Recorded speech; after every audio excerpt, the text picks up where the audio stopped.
Everybody, welcome back to Contest Prep University. I'm Joe Klemczewski with Adam Atkinson. We are in episode 4 in our How to Win series, looking at figure competitors, and we are moving into peak week. And a perfect lead in terms of what we were talking about last, Adam. But let me go back to a couple clients I have competing right now at a very high level. Two amazing athletes, great physiques. A little bit different in our approach because one who has an ungodly amount of muscle, just has one of the best physiques you'll ever see. A little bit behind in getting lean enough, and so now we are in peak week, and we're still kind of grinding through a little bit of body fat loss, having to make sure we do taper carbs and calories up a little bit just to make sure we're getting the fullness we can. But it does limit us in terms of rolling the dice and really going for maximum fullness near the end. Just kind of depends where we are. But then another client that I have seen is in a different position where we have the condition we want. And so I immediately took peak week up a notch. I mean, we're a couple hundred calories higher going in. We've got carbs pretty steady. And the response is, as you would probably predict, you start giving yourself that metabolic recovery. Body really likes that.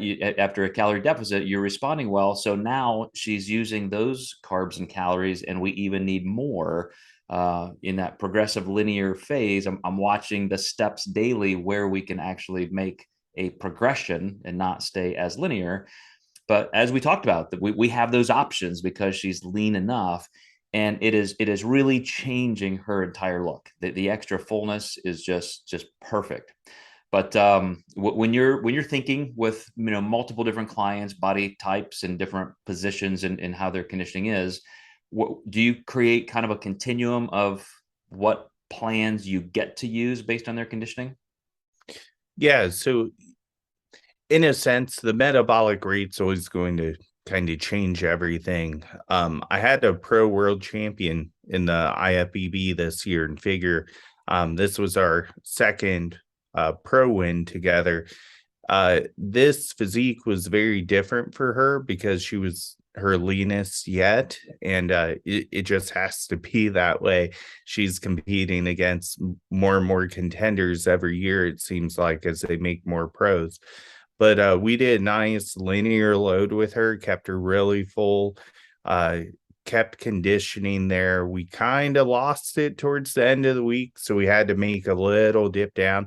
It wasn't even just the lack of conditioning, too. Like, she was getting really full at night to a point I was a little uncomfortable. She was tightening up in the morning, but we also had some bloating. And I think that was Thursday. I was like, I don't really have time for a food elimination strategy right now to throw something in. So something she's eating is causing that. If we eat less of it, there's going to be less of it. So, we pulled down the size of all of her meals versus just one for the night before, looked way better.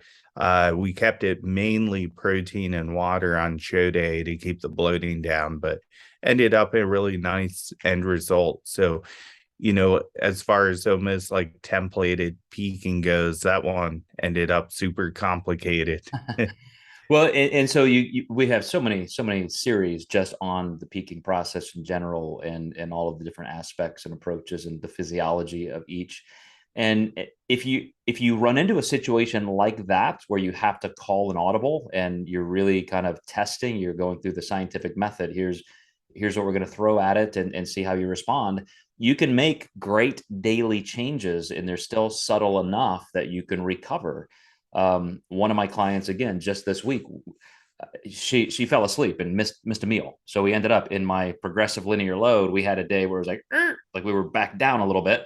And then the question was, okay, do we just kind of go back to where we were, or do we just stay down there? Like, what do you look like? And we both decided, like, man, you still look really, really full. Weight kind of stayed there. So maybe we'll just kind of take a pause here, extend that day into 2 or 3, and then start coming back up. And it was just something we had to do because she fell asleep. I mean, no big deal. It's not a tragedy, not a mistake. But when you know what's happening in the body and you can make those adjustments based on that knowledge and your visual assessment, as well as other cues like body weight, it makes all the difference. And so there's not always just one path toward that win. Sometimes for different reasons, you're zigzagging your way through the week. Absolutely.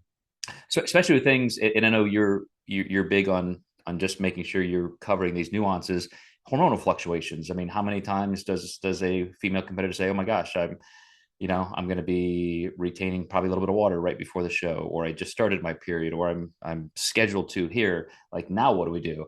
And those are things you have to be able to do. The tools you have at your disposal are carbs, water, activity, all the things that can change on a dime, and you have to be ready for that. Yeah, absolutely. All right, guys, one more in this series. We're going to cover contest day to wrap it up. We'll see you next time in episode 5.